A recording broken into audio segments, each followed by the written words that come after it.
Hits by the pound. Yeah, this is how we do it in the Central Coast, man. We got 40 ounces, Old English, rag tops, 6'4" Impalas, and bikini girls, man. This is how we do it on the West Coast. San Diego, San Francisco, Los Angeles. But don't forget about the Central Cali, man. Please don't forget about the Central Cali. Yeah, get 'em. It's another sunny day in the state of California. Low rider palm trees and G's that put it on ya. This ain't a negative, we speaking ebonics. Rank talk, candy paint on D's with hydraulics. Baseball hat with the sticker on the brim. Don't let the sun blind your sight, cause things can get grim. But I'm not here to talk about banana clips and guns. We're going back to Cali and we're gonna have some fun. A West Coast domination. And welcome back to Two-Face Entertainment Podcast. I am your host, Fred Segura, out here in Monterey County, also known to the world as the Salad Bowl, also known as the Salinas Valley. To the people in LA, we are north. To the people in San Francisco, we are south. Right smack in the middle, best of both worlds. Don't forget about the Central Cali. Anyway, folks, today we are going to talk about the album, The Soft Parade by Eddie Vega. First and foremost, let me introduce you guys. He is, in fact, my nephew. I raised him from day one. And early on in my early recordings and stuff, he was, doing stuff with me, but I'll let him tell the story. And with that, guys, without further ado, let me introduce you guys to our guest today, Eddie Vega. It's good, everybody. Cool. How y'all doing? Cool, man. Cool. So let me start off by this, bro. I mean, I know the story, guys, but we're gonna share it with you guys. To let them know how you started, man, how you came about doing stuff. This was around 1990. Well, I started in 1994. He started, 1992, 93? 92? No, yeah, 92, 91, around there. Yeah, but hold on, let me cut you off. But, I mean, really, in reality, I was always into it since the 80s and stuff with the Run DMC and stuff. I come from that era, the hip-hop era with the breakdancing, the Beat Street and stuff like that. So I was always into the whole rap, hip-hop era. So yeah. Slick Rick and all that other stuff. So anyways, go ahead, man. I didn't mean to cut you off. Oh, you're good. I started in 1994. I was about 5 years old. Yeah, I would say. Just watching you doing it, in the early 90s, 91, 92, back then, we didn't have the stuff we have now. Yeah. You had the karaoke machines and the boom boxes and, the VCR. The VCR, recording skits from movies off of VHS tapes, which something, he started doing, and then I started to evolve that with, of course, the movies now. Started off in the boombox, with those what are those fat batteries called? The D batteries. The D batteries. D-size batteries. The big batteries and stuff. Put them on, behind the boombox, and starting just like that, with just cassettes. Of course, DJs, they call them mixtapes. Yeah. But back then, of course, you were doing them through mixtapes and cassettes, and with with the white letterings and all that. And little did we know, I mean, at the time they were mixtapes. Actually, there were mixtapes. And not to get into off subject, but we were ahead of our time in a sense, because later on people were like, "Oh, the mixtape." Well, a mixtape was literally a cassette tape, with a bunch of different stuff on it. So yeah. So anyways, man. Yeah, and that's what I remember. Of course, that's where the music came from this man, and just, of course, like I said, I was 4 or 5 years old, so I was watching, and to what I remember is that I guess at the time it was just for giggles. It wasn't really. It's some giggles, man. Wasn't really serious, because NWA at that time, Ice Cube, Warren G, the G-Funk era. Even Kid Frost, for that matter, DJ Quick, and High C and Tony A, High C, Tony A, and just just that whole era of music, and and of course 91, everyone was there weren't, like I said, there was no internet back then. It was just telephones and, word of mouth. Yeah. So, and, from what I remember is that, it was just giggles. It was just killing time. It wasn't serious how, years later it is now, and, just watching, him, just create stuff. And like I said, 9 times out of 10, it was just, let's just do it. It's a Sunday or it was out of boredom. It was out of boredom. Being from a small town and not much to do, it was just pretty much, and again, I can't stress that enough. And I don't mean that with any kind of egotistical thing, but we were ahead of our time doing what, artists like 50 Cent and all these other big artists were doing. That's what we were doing. We were doing the same thing. But actually being the first ones out here in Soledad, California to do that, along with Eric Galvan, which went by the name of Droopy Dog. So we were doing that, and the way it came about is because the singles they came with an instrumental on the other side. So we would just kind of do the cover song about it, just kind of do the same lyrics. We were writing the lyrics at the time. It was just kind of just covering the song. But the way it came about was we had those boom boxes, like he mentioned there, like Eddie mentioned right now, is the tape recorder, and there was the ones that you could record from tape to tape. But then you had to be quiet, because your voice would come out in the background. Like if you're recording, your mom would, my mom would open the door, hey, vente a comer. It's like, oh, come on, man. So I had to start the tape over again, you know what I mean? Yeah. So that kind of gave me the idea, like, wait a minute, I could record on this and just throw my voice on there, and that's how it just started. It just started like just a thing, and before any of that, I used to do that. I used to have, and I don't mean to take your shine from here. I used to have these little, like, paperback books, and it was Saturday Night Fever and Grease. And they were like, it was like a comic book, but it was actual pictures from the movie. And then you could read it. You basically, it was the whole movie in a little paperback, like almost like a comic book, but with actual pictures of the movie. So I would read them because there was no VHS at the time when I started doing that stuff, right? So, so what I did was I would actually play the record, the Saturday Night Fever, like the Staying Alive at the beginning of the thing, and then I would do all the voices, do the whole movie. Yeah. So then after, it was my way of watching a movie, like. I didn't have to read it no more. It was just like an audio book in a sense with the music and everything. Probably wasn't the greatest, but it got me by. So anyway, that's how that started off. But anyways, go ahead, man. I mean, and that's usually how it starts. That's how it starts, and like you said, it's just something you've seen or, just watching something. It somehow, some way, something just captures you, it captures you, and it could be just a movie or something, and that's something that at that age, watching him and a couple of friends starting off and taking instrumentals, going to like places like the Warehouse and this place called Music Zone, in Salinas and downtown, and that place ain't there no more, but they would have cassettes with like Today Was a Good Day, the single, and then the instrumental on the B side. And they had the LPs too, the singles for DJs. LPs and right across from the Fox Theater, in Old Town Salinas. Yeah. And him and his friends would take the cassettes and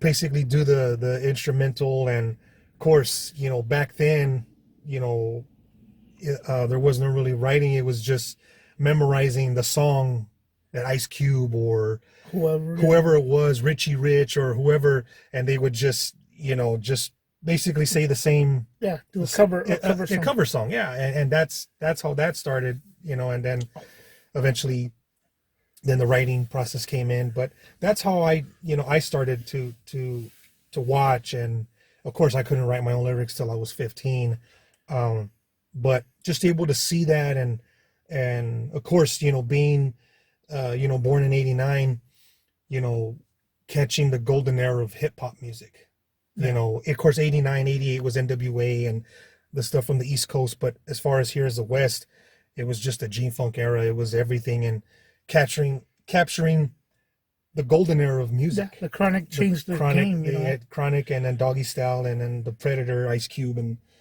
it just, that's what captured everything, as far as the inspiration goes, the inspiration and the and just watching, like, man, and like he said, being in a small town at that time, we didn't have the high school here. It was just, it was a small town, and there was really not much going on in a sense. Yeah, So we're in the middle of nowhere. yeah, We're yeah. in the middle And of now nowhere. it's huge now, but back then, in the early 90s, it was just like he said, it was just more of a boredom thing. More Like, rural area, yeah, like, let's just try it out and screw around kind of thing. Just see what, comes up, and finding our own entertainment. yeah, That's really yeah, what it was. and that's how it started for me. And like I said, being at that age and seeing him, do all this stuff, taking movies and, taking skits and putting in between cassettes. Of course, you had to do all the process rewind, and it's just, man, it was to what I remember. Bunch of tapes for like take 1, take 2, Yeah. take 3, and the quality. By the time you ended up doing the whole song, the quality of it was just crappy, But Yeah. it's still, I mean, it was still out there, Yeah, and it's and that's it's just crazy, man. And It's a trip. It's a trip. but yeah, that's how I became involved into it, and here we are years later. No, yeah.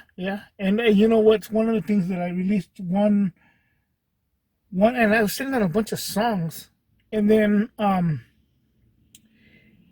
one day I was like, you know what, I have like 6 or 7 songs, and it was just kind of like whatever. So I put them on one tape, bought a bunch of them, bought like a pack of 10 or whatever, and or 20, whatever it was, hand wrote everything, dubbed a whole bunch of tapes, and they just went and handed them out to people. That's really what happened. Nobody in Soledad, California was rapping at the time at all. So what happened after that was I was at and I've told this on this channel before, I was at a house party or a get together. It wasn't really a house party. Well, it was, but it was, I don't know, whatever. And then somebody goes, "Hey man, I heard you did a song about Soledad. That was pretty cool." And I was like, "What the heck?" Like, and then more and more people started talking about it. It kind of took off as a little wave. You know what I mean? Like, it was like, okay, cool. I mean, not all of it was good. You know what I mean? Like, but it is what it is. It was the first stuff that ever came out. There have been people that want to argue that, but if you think about it, they came out with CDs. Yeah. I have the tapes, I have the receipts to show it. But anyhow, by the time I was doing the second follow up to that, I was still doing cover songs, but now I was kind of like jacking beats in a sense, like, and I was started writing my own stuff, and this is where Eddie comes in and his brother. I had them do like backup vocals into the tape recorder, Yeah. and then it was fun. I mean, they were kids, and they were just, I just thought it was. I don't want to say funny. I just thought it was kind of cool because it added a different element at the time to the music, because you had different, backups and stuff like that. So that's what it was, man. Went on to do. I had another mixtape that had like 6 songs, which was actually better than the previous stuff that I had put a lot more effort into. They ended up being better, called The Last Bootlegs. Yeah, the best. And the reason for The Last Bootlegs was because this was the last time I was gonna ever start jacking beats like that and just stop doing cassettes. I was gonna go for broke and do something real. So fast forward, Casualties of Life, which I spoke about this on this channel. And then that's where he comes in. I had him and his brother Elias that went under Dodo. And then you went under Birdman. Yeah, I was thinking, wait, what was that? I forgot about it. And so we so I put them on little parts of the songs and stuff like that, and that's what happened after that. And then from there, it just went on, took on its own entity. You know what I mean? We just went from there, and then go ahead and from that point. Yeah, I mean that's pretty much where it goes. Like he said, being that, him, because I was really small, but for him to kind of start off as far as the city goes, like I said, at that time the town was very small, so there wasn't really a lot of activity. Just going to people's houses and doing stuff like that, chilling and having a good time and stuff like that. But for him to be able to do that at that time with what they had at that time of Well, we had to work with. he had to work with, and you're talking a boombox about that small with a microphone that Yeah, thin, built into the built thing. in, It so wasn't you- even a thing you can hold so on to. you had It to was built in. you had to really get close and on a cassette, and you're talking D batteries.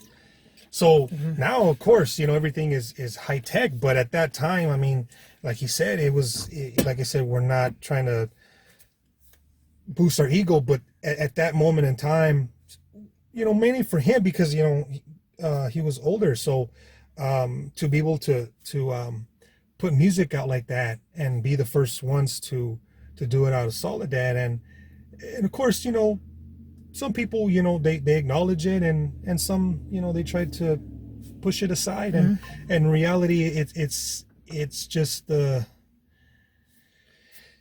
things just happen. It just happened that way, and years later, we're still doing it. So, and of course, I'm a lot older now, so it's evolved so much. The music, as far as the 90s gold era was, like I said, it was the golden era of hip hop from the east down to the west out here. So we just evolved and took the music sound from each coast and just evolve with it, and like I said, going from cassettes to now digital, it just shows how long he has been doing it, and I've just followed right after him. It just shows how long we've evolved from it. And of course, we all know the music is, of course, not the same anymore. It's different now, especially the generations that come in after us, in a sense. Music is not the same, but we always had that in mind, to where we evolve ourselves and we stay in our lanes, but we don't follow what's going on now. We don't follow the trends that's going on now. Of course, not all music is great, but we just, as we get older, we evolve, like I said, and I mean, we just stay in our lanes. And try to enhance it. And try enhance to it, make it sound better. And enhance it. And finding our own sound, too. And even if, keeping up with I don't want to say the times, but keeping up with what I consider the big artists. You know what I mean? Trying to keep up and evolving along with them. That's the difference.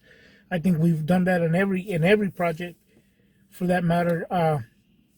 And then, like you said, coming in from doing stuff at home where I'm recording, and you're next to that little boombox and you're knocking it out, like one of those moments where you're like, man, I'm really nailing it right now. I'm getting it, and then the door opens to the room. Like, I feel bacala esa música. I'm like, oh, dude, we have to start it all over. You gotta pick up the boombox. Yeah, I'm like, stop. Like, cállate ya. Like, oh, dude, so.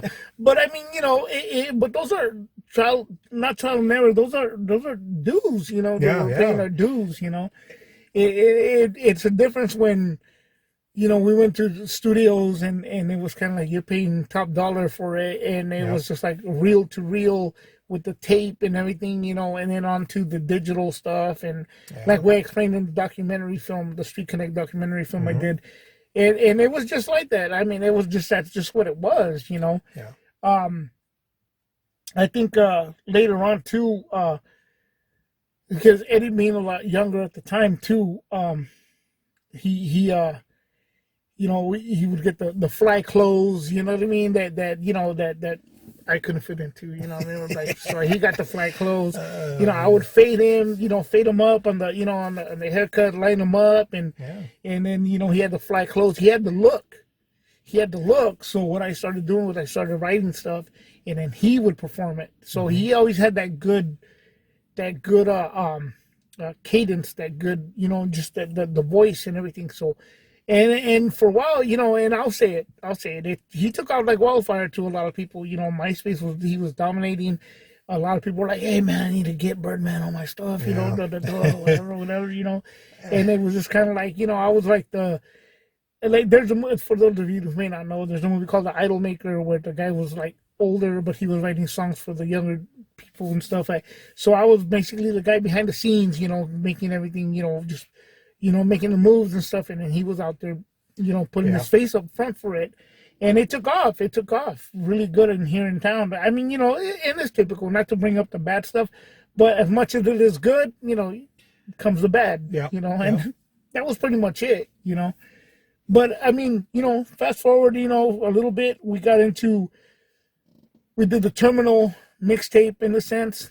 Yeah. And we won't dwell on that. Like, it's just, things are what they are. I think it was a kind of another side. And I'll say this. It was the other perspective of Casualties of Life. Because he saw, it's kind of like a part two, but it's from his perspective of what happened, Yeah. And like you said, with Terminal, of course, with Casualties of Life, 2002,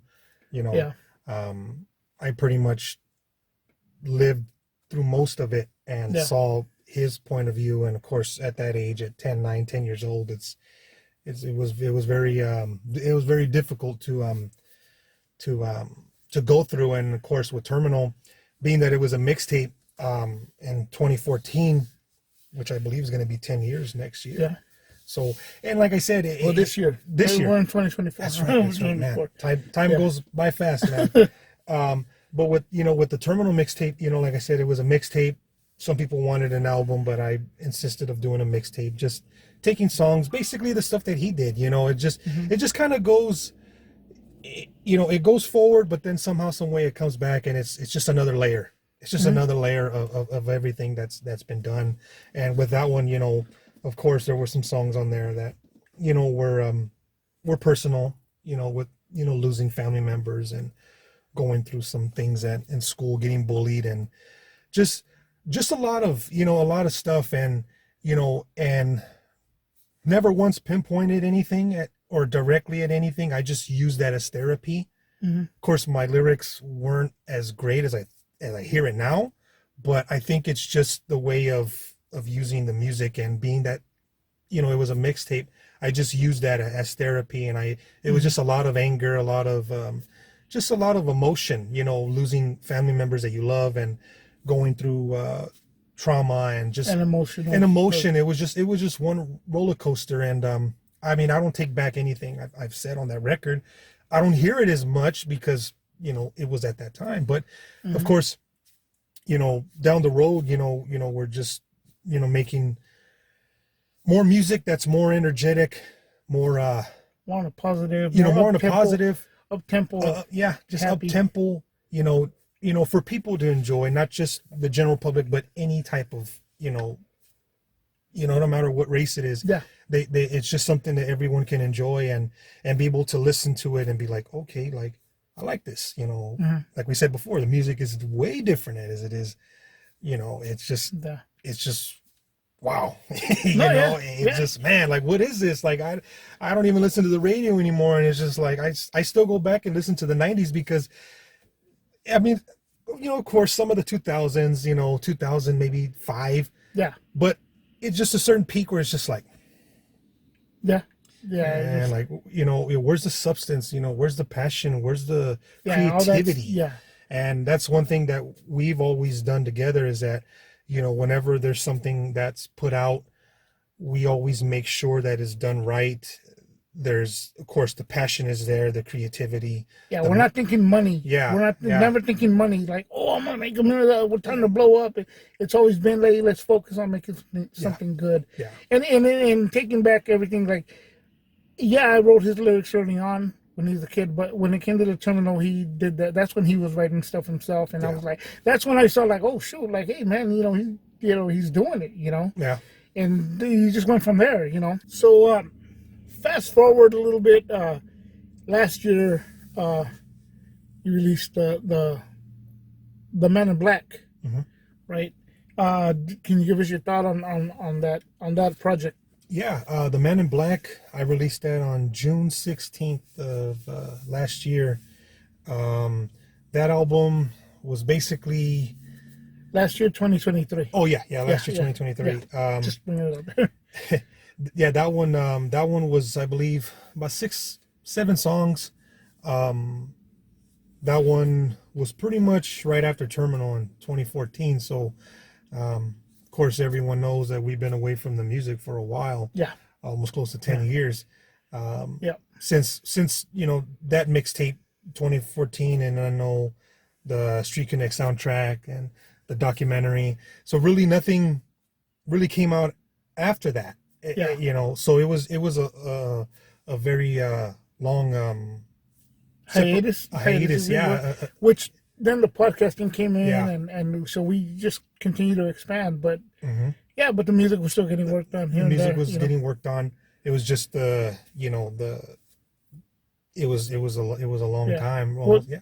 To take it back, not to interrupt, to take it back, there is an album that I've continued to say. We're not going to get into names, but there is an album that has some hard hitters on there, some very famous rap artists, legendary rap artists on there that we still have in the vault. Oh yeah. To our friend, at Ghetto Ballin Entertainment, which he's going through a difficult time as we speak. So our best wishes to him on that part.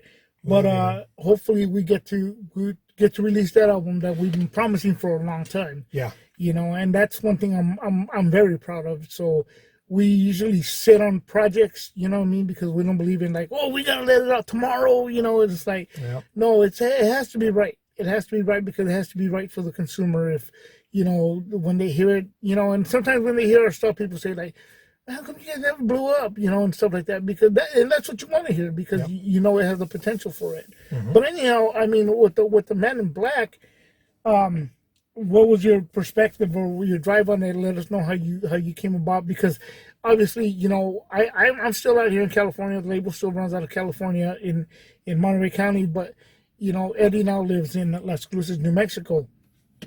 So we still work together in putting stuff out along with Fly Entertainment. Shout out to them out there in Virginia. In Virginia, Petersburg, Virginia. Yes, sir. And with the sorry to interrupt. No, go ahead. The Man in Black, like I said, I released that in June of last year.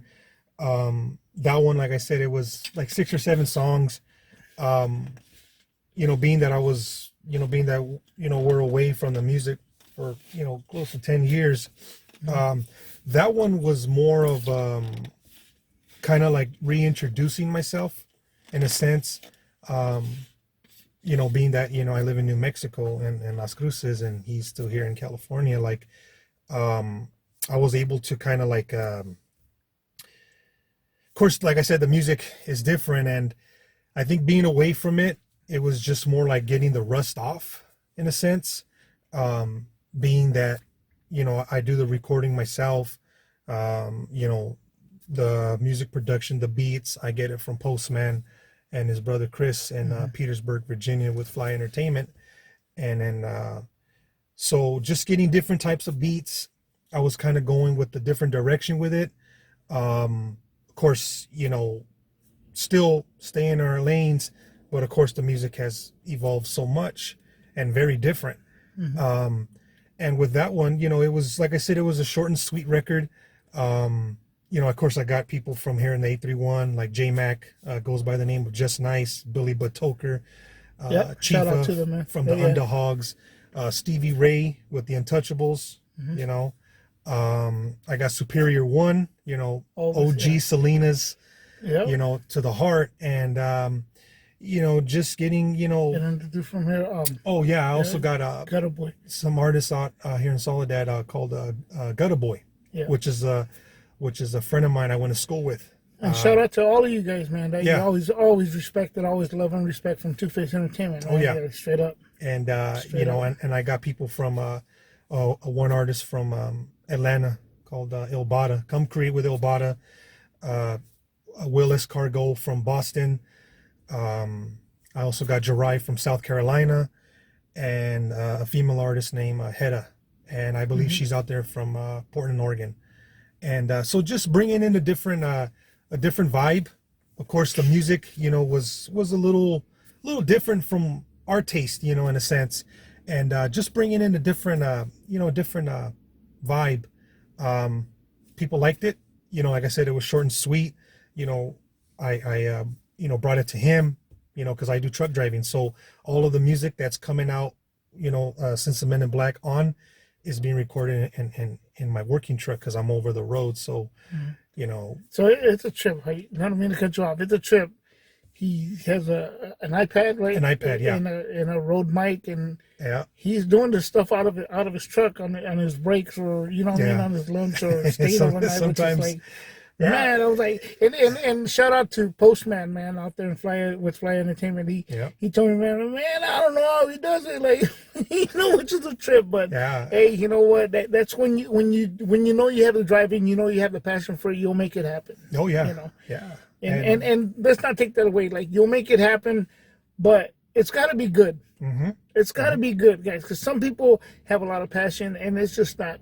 It's just not working out. So you gotta find your own lane of what to do.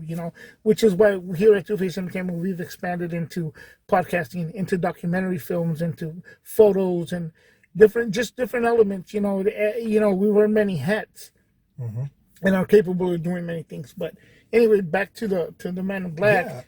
With the Men in Black, like I said, it was 6-7 songs. I brought it across him. We made sure everything was done right, the covers, everything, and getting production from out there in Petersburg, and just going with a different direction with it. And like I said, the music evolved so much, and like I said earlier, we stay in our lane. We make sure everything's done right. I send it to him. I send it to Ghetto Ballin with Tank. Shout out to him. Yeah, we love you. Definite, man, always. And ran it. Sent it to Flya. So we're all involved in it, making sure, okay, you know what, check this, check that, touch up here, touch up there. It's teamwork, man. It's teamwork. And, always teamwork. And that's the way it has to be, because if there's something that he doesn't catch, I catch, or if there's something that Tank doesn't catch, someone else catches it. So we all put our heads together, and okay, you know what, this is it works out better, because sometimes there's artists out there that like to, of course, you don't want to be in control of your music, but if someone else outside sees it and says, you know what, try this or add this, 9 times out of 10, they'll feel like, oh, well, this is my project or whatever, it's my... It goes into defense mode. It goes into defense mode or self-criticism, and that's one thing that I struggled early on in my high school years, when he would tell me, no, this doesn't work. No, it don't work. It don't work. And I'll say it right in front of him, I had that trouble of criticism because I was young. And now that I'm older, hey, try like this, or change this, because we evolve from it. I've even gone back like, hey, bro, you need to change the title of my song, or because the title's not, it's not matching what you're saying, or you know what, bro, you need to reshoot that photo because the photo's not working. It just, it's just little things, little things like that, that just come into play. And it's not to nitpick or anything. It's just that we want to be able to have it done right. Of course. To where it kind of fits like a shoe, what I mean? Or something comfortable that you wear, like when you get home from work and you get into your, shorts or pajamas, whatever you may get into, that's what we want it to feel like. It should just be that natural. Of course. And like I mentioned earlier, I do truck driving, so I'm going to New York, I'm going to Texas, I'm going all over the place, and sometimes I'm on my breaks or I'm done with my shift, and it's like 11 o'clock at night, and I'm like, I need to record a song, and I'll be up till 4 a.m. just in that little. Of course, the trucks now, they're bigger now, but I would have the boom stand, and sometimes I do the stuff in my underwear, man, because it's so hot. I can't have the fan on. I can't have the AC on. Especially out there, those Southwest states. Especially like in Arkansas where it's humid during the summer. During the summer. I did that during the summer, and sweating up a storm. I can't have the AC on because, the mic picks up everything. You guys know that. So, doing that there, and then plus two, being able to see other cities, other states, and getting a different energy, and being able to still feel like I'm doing it back at Ghetto Ballin', where it's like, nope, stop, fix it. So Yeah. in my mind, I'm thinking I'm still back at home in California with Ghetto Ballin'. It's like, no, Which is where we record at. yeah, Yeah. you know, and that's the way I've always done the music, even though I'm doing it by myself, doing the mixing, doing the mastering, everything. I still have that in mind that him and Tank from Ghetto Ballin' are right there, like, hey, you know, sometimes I stop myself, nope, I got to do it again. Yeah. And I would drench and sweat because that's how it was there too. It's Yeah. like everything has to be done right. And of course, have fun with it. You know, you Yeah. got to have fun while doing it. It's not always serious all the time. Of course, you know, you want your music to sound right. You want it to be the best that you can do. But also in the back of your mind, you got to make sure that when you put it out there, it has to be done right, down Yeah. to the nitty gritty, even down to the covers itself. Yeah. So with a Man in Black, you Yeah. know, it was just Yeah. short and sweet, and you know, then we're going on to the Yeah. to the soft parade. Yeah, and what I was going to say to that, to coincide with what Eddie is saying, is that never try to cover it up with an ad lib or never try to cover it up with a sound effect. You're there at that moment, fix it. Yeah. You know, even if you feel like, man, I really captured it this one, but I messed up on this part, fix it. Oh yeah. Fix it. That's the tradition we have at Two Face Entertainment. It has to be right. Oh yeah.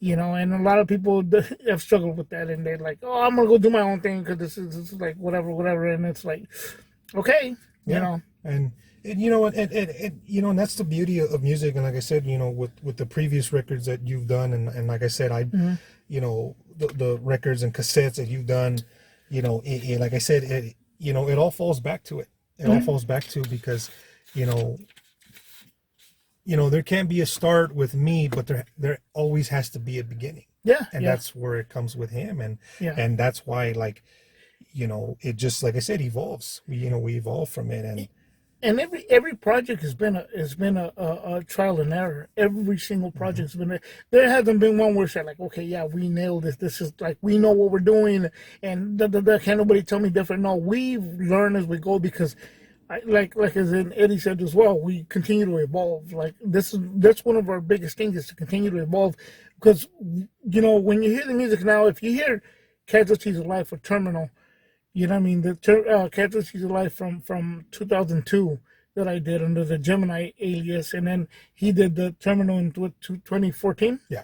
Right, when you hear those albums, I mean, they could be good albums. They're great albums for some people. You know, to us it's a little more personal. We don't like to listen to those, but at the end of the day, too, though, the music is different now. Yeah. It's apples and oranges, because we've tried to evolve from that, because it was that Albert Einstein thing. If you continue to do the same thing over and over, expecting a different result, you're considered insane. You have to evolve. You can't be sounding the same way you did in 2000, you know, in the year 2000, 2002. And you're just like, man, you're just repetitive. Yeah. It's just, so you got to evolve as an artist. And that's what we try to do. You know, sometimes it works, sometimes it doesn't, but that's where we're at with it.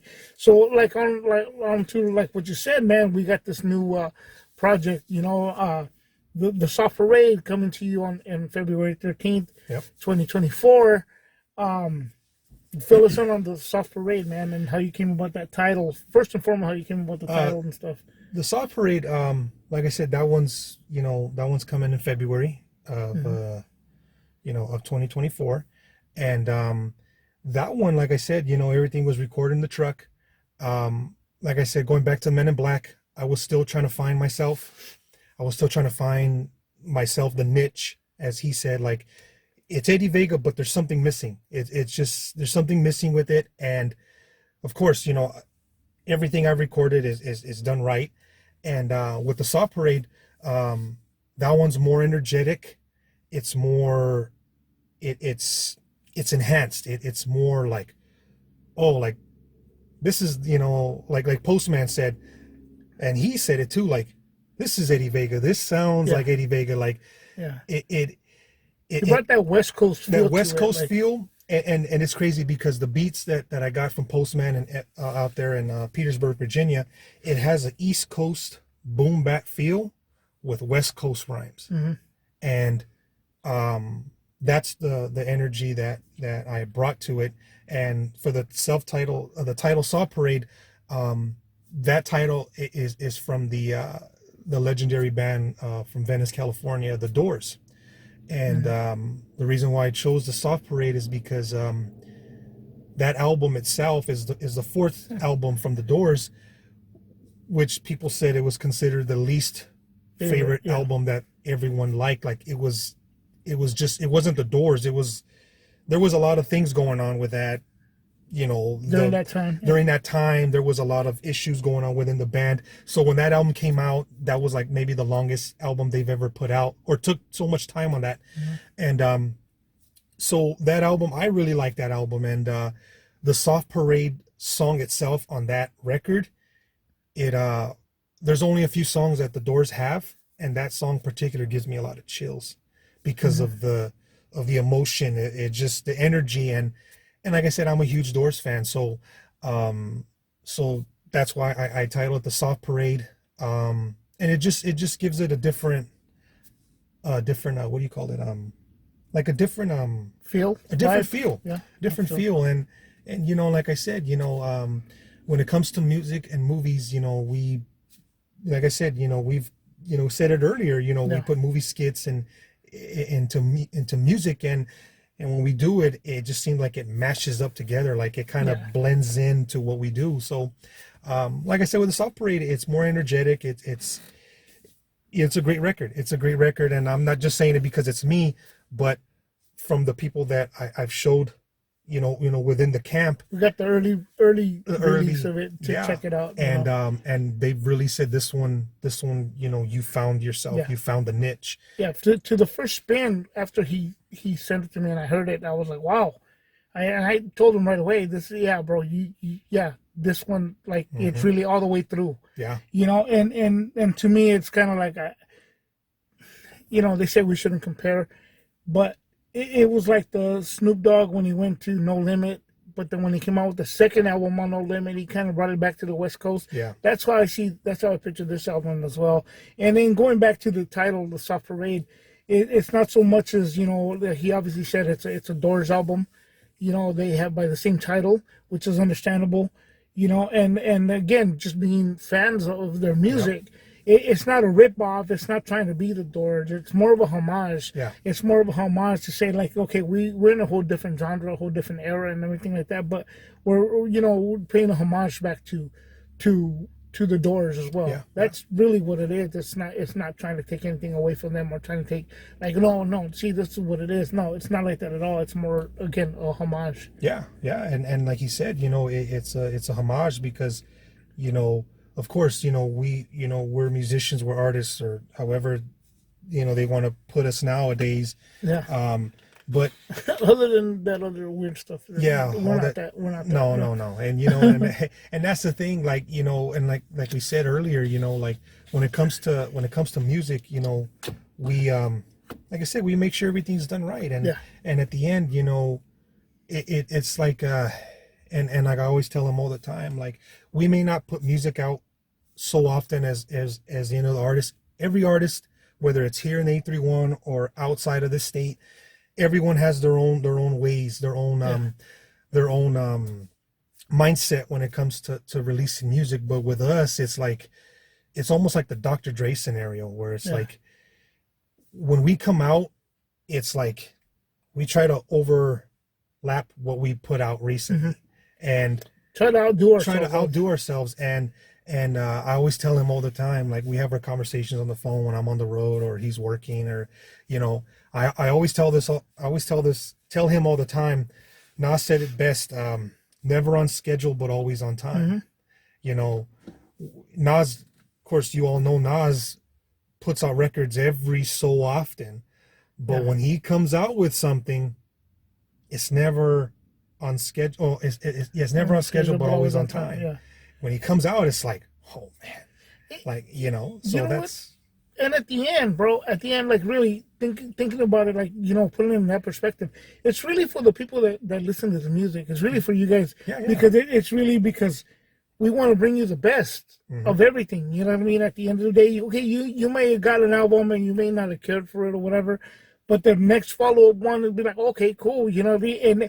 And it's really, Because if we continue to just, oh, look, and what people tend to say, I flood the market, it's like, no, bro, it's got to be good. Oh yeah.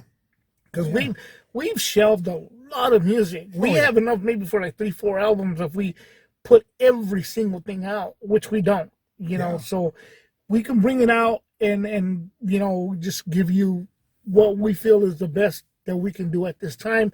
Next time around, it might be something completely different, you know, and that's what we're just going into different things, you know, and it's really, and at the same time, like you said, we're having fun with it. That's really it. That's it's not any, you know, it's not personal. It's not like, oh, you know, we're going to blow up and we're going to make this money. And it's never about the money, because we could be in it, excuse me, we could be in it for the fun. I mean, we're in it for the fun of it, because at the end of the day, there's a lot of people that have come through, and not to knock on anybody, but because they believe they're going to make $1 million or they're going to blow up tomorrow and all this stuff, expecting the label to do something for them. At the end of the day, you got to come with talent. You got to have the talent. Yeah. And you got to have the drive. See, I'm not sitting there cracking a whip over Eddie and be like, hey, he just says, hey, look, I'm done with this. Boom, I get it. You know, we go over it, you know, fix a couple of things that I tell him, hey, look, like this, change this, or whatever. And we stamp it, boom, it's ready to go, you know. 9 times out of 10, a lot of people just kind of sit around waiting for, like, oh, what's the next move? Like, bro, like, you got to have the drive. Yeah. You know, you got to have the drive. Yeah. And that's the thing. Like he said, you know, like I said, we've been, you know, just following his footsteps, you know, being able to do it at that time. And of course, you know, it wasn't great, you know, because it was just starting, but to be able to evolve and to be inspired by so many artists and learning, you know, and that's the thing, like he said, you know, of course, you know, everyone is doing it now. Everybody's doing it. Back then, it was only a small circle. Yeah. And it's not just here. I'm just speaking. It's everywhere. It's everywhere.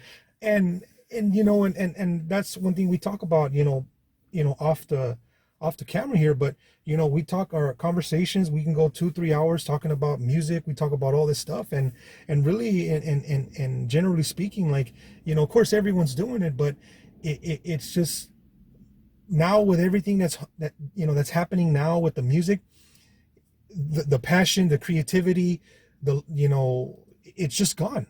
It's just gone, and everyone's focused on money. Everyone's focused on drugs and murder and all this other stuff. I mean, you know, in the 90s, you know, when artists would talk about it, they didn't physically or not, you know, actually say it. They actually had a story. They actually told a story to like Nas is a prime example. Like, you know, he talked about him being a gun, and you know, he didn't physically say it was a story. And that's the thing that the music now is lacking of, is the creativity and the mindset and the passion. The passion is the one thing that everyone is failing to forget, and they're looking at it as, oh, I want to make money off of it. But another thing too is that you got to have talent, and like I said, everyone has it, and then there's just some that don't, and it's not knocking anybody. It's just generally, like I've always told him, man, the music is not for everybody.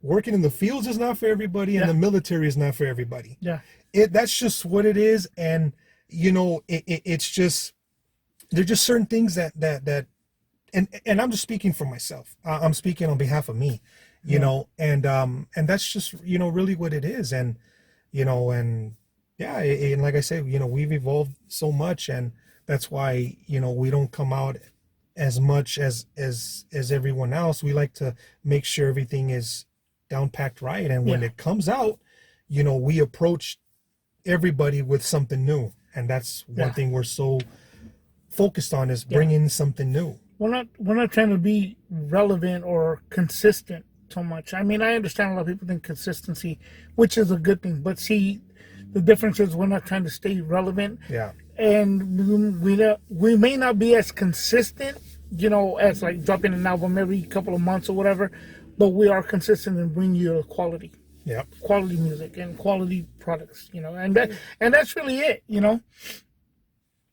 And, you know, there's not much more to that as far as that. So, yeah, man, I mean, I think there's a lot of people, too, that you know, you can have a drive about something, but sometimes I think the problem with, at least with the rap stuff, is like, everybody wants to be in the limelight. In the limelight, everybody wants to be the rapper. You want to be like, the center of it. But sometimes, you can have a huge passion for it, but if you don't have the talent, that's not your lane to be in, and that's just bottom line. We've had a lot of people, without mentioning names, come by, to us at, and asking like, hey man, can you help me out? You said, okay, yeah, cool, and doors are always open. Doors have always been open at Two Face Entertainment, and we'll get back to that a little bit later. But it's always been open to where, I'm open for it. Like I'm not an egotistical guy, although we have paid the price for it because it's come back to bite, at the end of it all. But the doors have been open, and the point is that what happens is that, sometimes these people expect something to be this miraculous kind of thing going on, right? And they're sitting around looking like, that's it? Yeah, that's it. Like they're expecting, like I'm gonna go into the drawer or into a safe and pull out this like little sack of fairy dust and or like put that on you, or sprinkle it over your CD, or give you some kind of magic potion or stuff.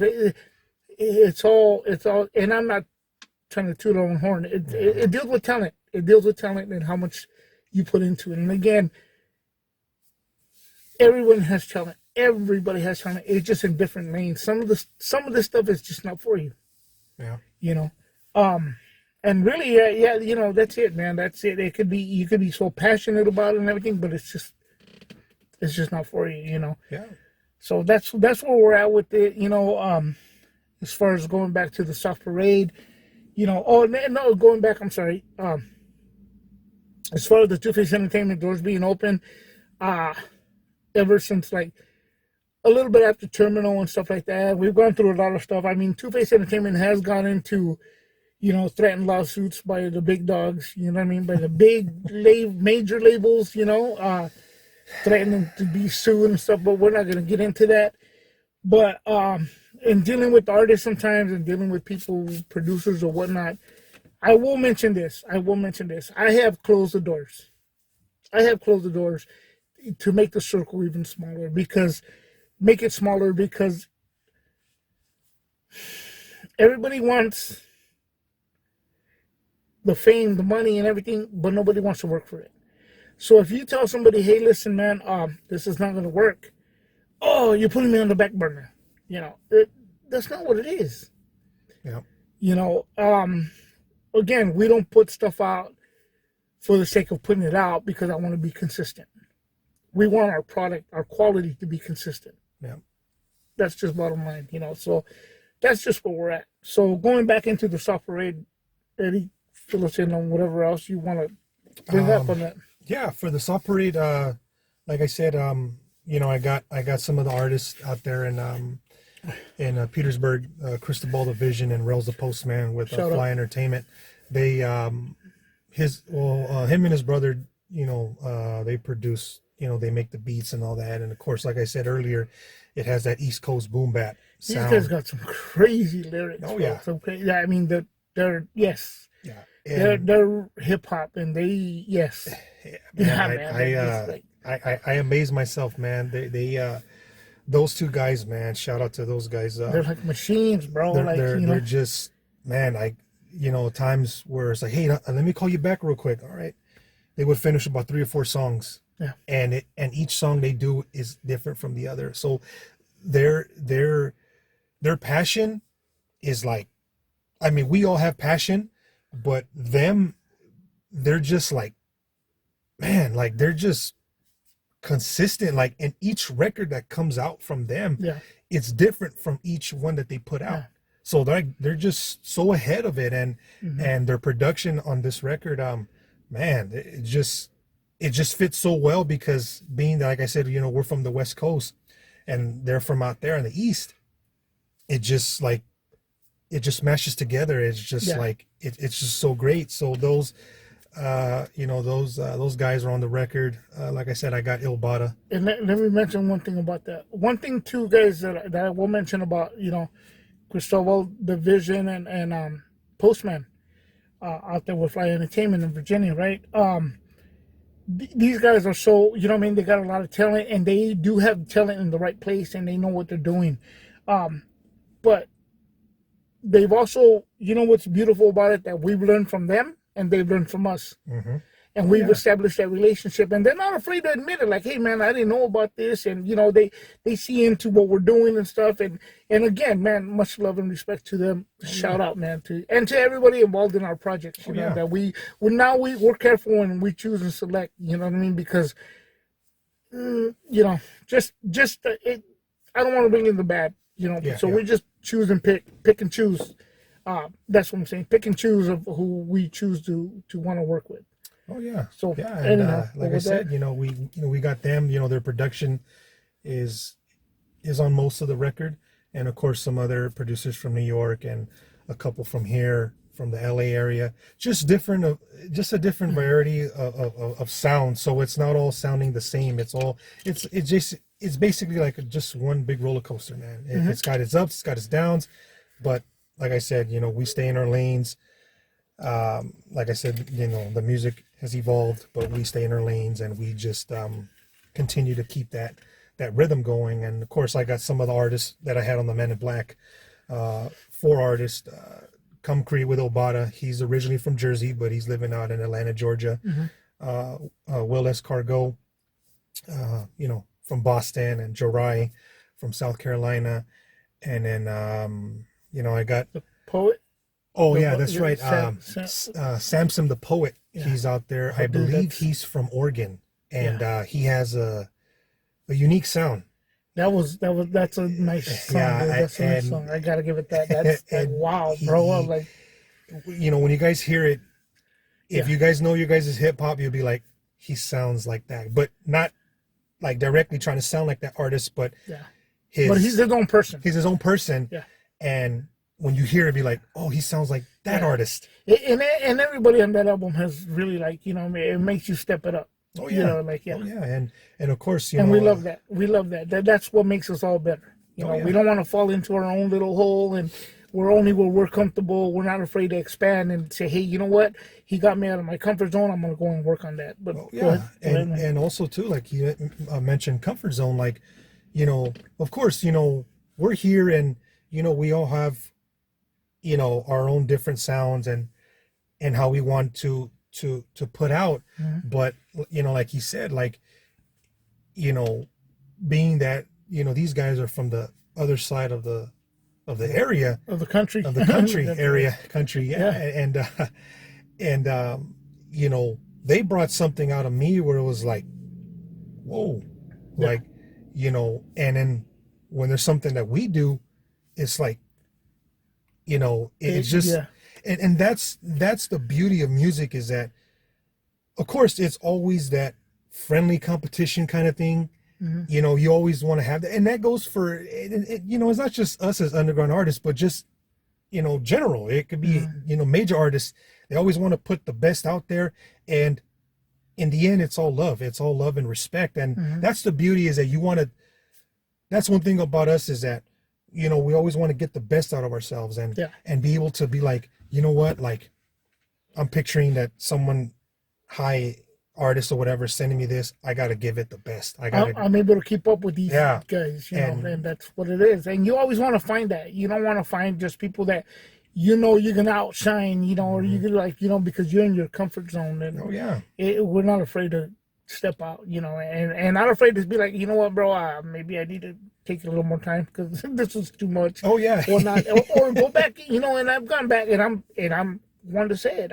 I've gone back to rewrite stuff again because, hey, this is, you know, and that's one thing. That's the beauty of it. That's all the stuff that happens behind the scenes when we're dealing with music. You know, it's not just like, oh, I did it in 10 minutes, and you know, the Tupac syndrome, and my stuff is fire. No, bro. You gotta really embrace the record that you're being featured on, embrace the artist, and really focus on what you're really putting out there. You know, there's a lot of egotistical stuff. It'll be like, oh, you know, my stuff's fire, and I'm this and that. Like, no, bro. Like,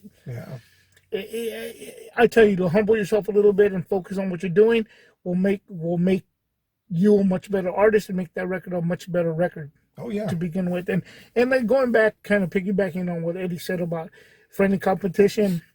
Yeah, I guess you can say that. I mean, I felt like that before. Excuse me. Felt like that before.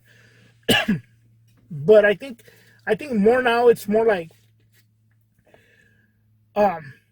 just keeping up, man. Just doing just as good, if not, staying up there with them, and keeping up with the featured artist or whatever it is, And there's nothing wrong with that. I mean, again, listening to the Soft Parade, I mean, it really, wow. And I'm not just saying that.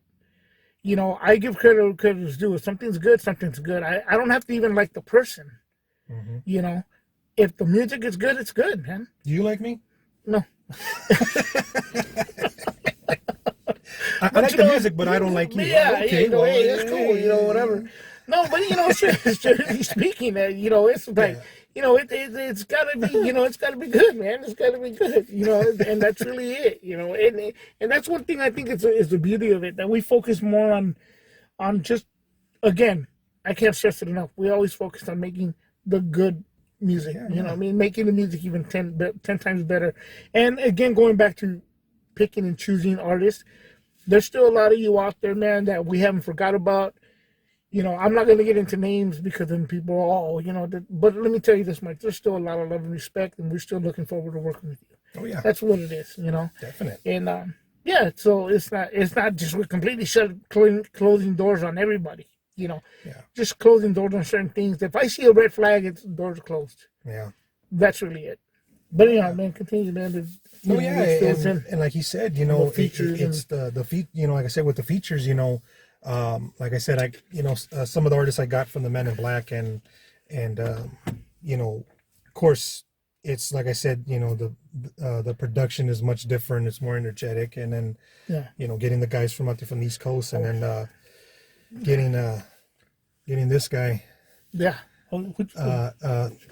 guy right here next to me, getting him, back on the saddle, and then being that the last record that we've been together was in Terminal, in 2014. So that's so we are 2024 now. You know what I mean? It's like 10 years being away from away from the music. So, and then of course, like you said, it's that time. It's that time, and then plus I'm a lot older, and just more. I'm not.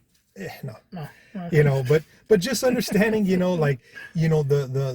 maturity as far as on my end goes, the maturity and like we could, and even before I left, because like I said, I was living here in Salta and I moved to New Mexico. Even before I left, it was the same concept, like this, try this, try that. So nothing has changed regardless if I'm back in New Mexico or I'm here, or it's the same thing. It's the same energy, the same consistency, the same passion, the same mode, the same drive. Of course, in music, there's not always going to be agreements. There's going to be some type of, not like, you're just hating. No, it's just like, hey, change this, change that. And that's what you need. That's what you want, because like I said earlier, there's something I may not catch that he'll catch, or there's something that he doesn't catch, I catch. And when we put our brains together, and it just works out. It works out. And even from the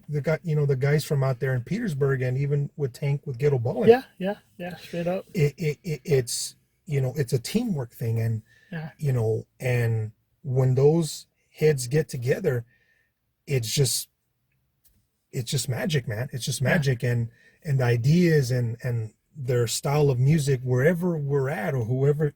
I mean, even if it's a feature artist, like some artists, like I said, with the people out there, or the artists in Boston, like he has that Big L Tribe Called Quest, that old school feel that we don't hear them anymore, because the music has changed, and there's just artists that stay away because it's just crazy, man. It's just crazy. So like I said, with this record, having the guys, the artists out there, and then having him, back on it's going to be a very great record. And I'm not saying that because it's me. It could be anyone else. And but just being the time away, especially with me and him, the time away of putting out a music where they only heard it in 2014 and that was it.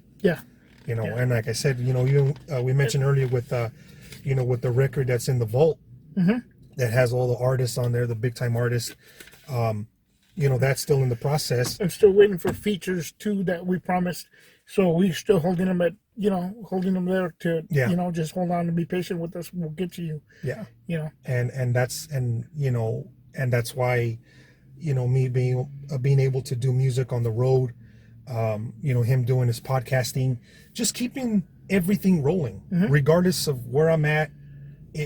We're just keeping the things rolling and staying consistent at a smaller pace, not overloading. It's taking its time, and that's what we want to do, and that's what we've been doing for so many years.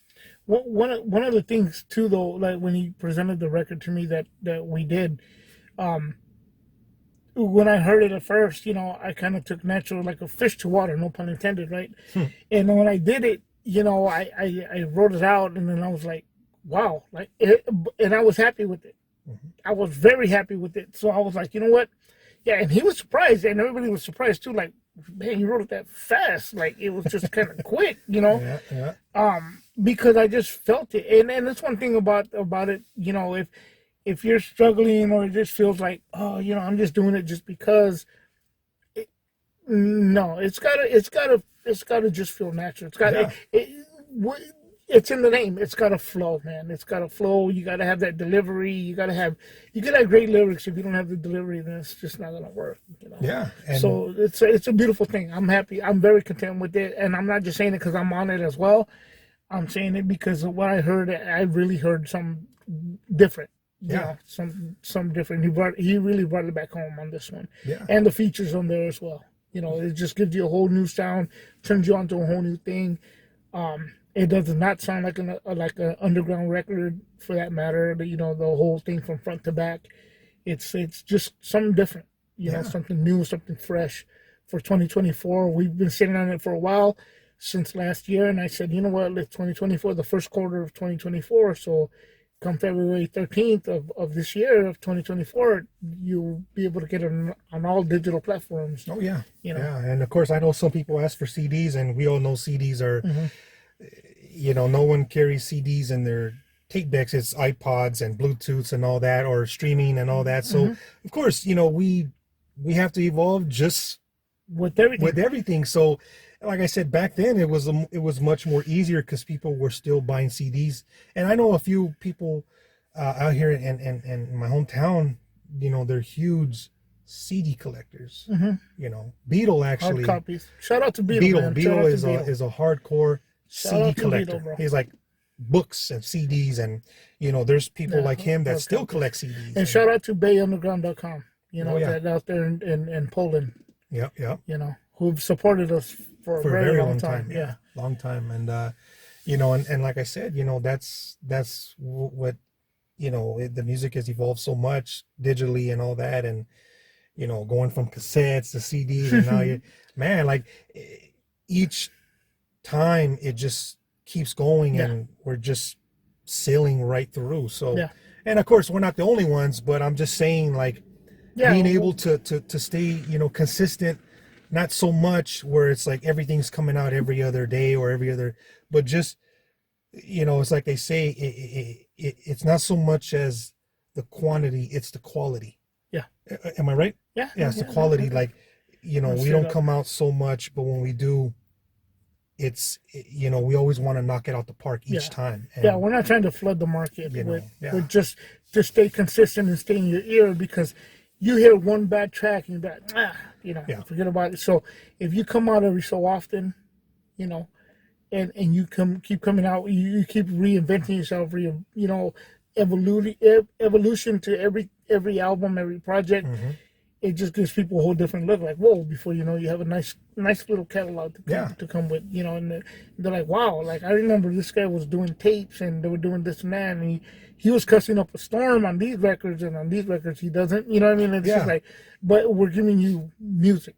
we're really giving you music this time around. You know what I mean? And we've been doing that. As far as like not to go back into myself, but as far as like songs like Closer and all this stuff, the Baby Boy and all this stuff, like the California Landmark album, we're giving you music. Yeah. Music that you can play. You know what I mean? And it's not just a whole bunch of hoorah and look at me and I'm this and that. So with the Soft Parade, going back to that, I mean, I really, really am. And I'll say it not just because of Tim. Like again, I give credit where credit is due. I'm proud of the record. I'm very proud of the record because he did bring it back home, and it just sounds genuine. Again, it doesn't sound like an typical underground record. It sounds like, man, who's this? Where'd you get this? Or you know what I mean? Whatever, right? But I feel I'm rambling on, but I just wanted to bring that up straightforward. It's a great record in my opinion. All new, fresh, something fresh for this year. And, hopefully, I look for you guys to enjoy it, man. And if you don't like it, I mean, as long as you're respectable, we can accept it. We can accept it. It's nothing bad, And like he said, the consistency, like, and I forgot to mention, but when I did the Man in Black in June of last year, I waited for about 6 months. So I can give myself a breather. And I was hearing other artists like Rosa Postman and Cristobal.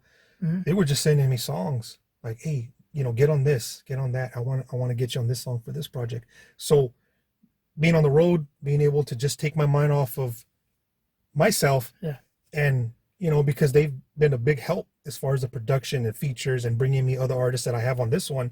They're the reason why I got the East Coast artists out there. Yeah. So being away from it for 5-6 months, then be able to get back on myself and give something different. So I think when you guys hear it, you'll hear a major difference from the Man in Black to the Soft Parade.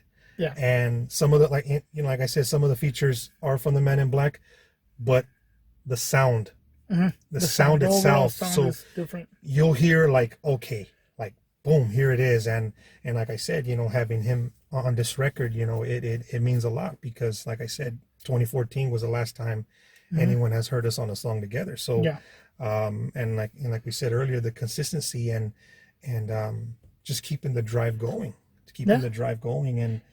and just like I said, it's the passion, and that's really what it is. It's the passion and the drive and making sure everything is. Like I said, I mean, we keep going back to it all the time. It's making sure everything is done right and, quality over quantity, and we don't have to.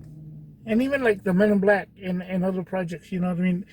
Even though Eddie is a Two-Face Entertainment artist, I don't have to be on every record, all the videos, dancing, no, man, I mean, you know what, I lay behind the scenes, lay behind the scenes and just kind of, go from there, man. But I mean, I think it's great. In closing, you want to close out anything? And it's been a fun ride, man. It's been a fun ride. As far as the music goes, and hopefully, going to 2024 and so on, to continue putting out, more music for everyone to listen to. And I think that's the thing. We've been so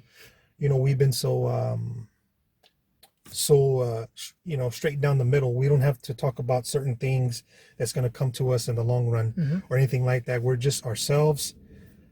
We give everyone a chance to listen to it and be able to say, you know what, it's pure, it's legit, and and it's straight to the point. And that's one thing he's taught me for so long, is that you stay true to yourself.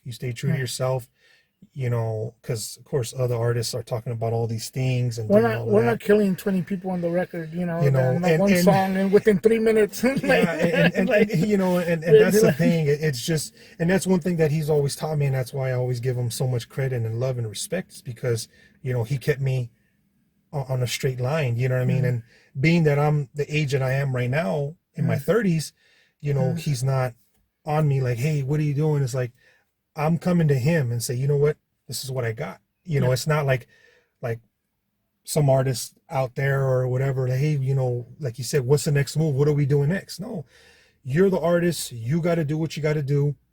If it's bringing it back home, to bring it back home and make sure everything's done right. So it shows a responsibility on my end to say, you know what? Basically, you're in charge of this. You know, you are your own boss, even though we're all in the same family, the same label, but you are the artist. You got to come in and bring it. You know what I mean? And that's what we've been doing. And that's why we've been distanced, you know, from the music, just taking our time. That's really what it is, taking our time and making sure everything's done right. And hopefully you guys like the Soft Parade. And like I said, it's good to have him back on the microphone and just giving a different sound, man. That's really what it is. Yeah, man. Sure. Well, you know, with that, guys, I mean, you know, hey, you know, again, you know, February 13th, 2024, it'll be available on all digital platforms. The single's not out now, right now. Yeah. The single's already out right now. The titled song, The Soft Parade. The Soft Parade. It's out right now on all digital platforms. So, yeah, February 13th of 2024, you'll be able to listen to it, and, hey, you know, hopefully you guys will enjoy it just as much as we do. Oh, yeah. And as much as we enjoy making it for you, you know, as well. With that, guys. Oh, also, I forgot to say, Go ahead.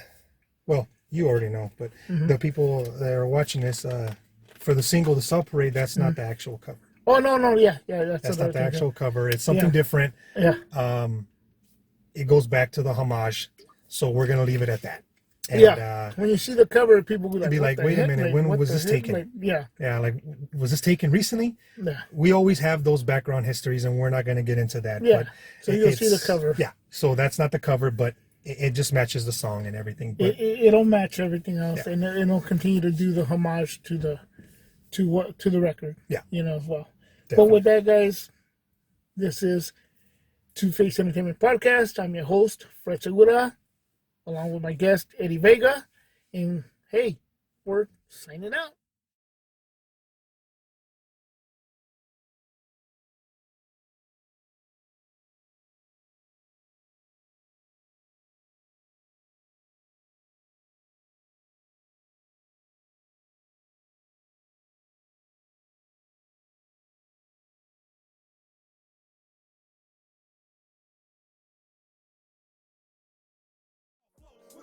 We all family like gorillas. We stay in the circle while you're looking like Urkel. As we listen to Purple and watch the sky starts to rain. I'm the prince of the game. Eddie Vega is the name. You like that? As I scream Kirk Cousins. Listen to the sounds of the underground end of discussion. It's only a sample as the cobra skin starts to unravel. The leopard is my gavel. It's the pressure I handle. It's the king of the castle. Do you wanna wrestle? If not, then don't give me no hassle. Vega always unravels like Jesus' fresh pair of sandals. I'm the truth in the booth with no lies and scandals. Can I change it up? Oh, yes you can. You got to be at ease when it comes to the cheese. Never settle for less. Always get what you're worth. The 30 years that I put is what I'm putting in my hearse. Never did no dirt, no slang or gang bang. When I snap my fingers like Thanos, it made my nuts hang.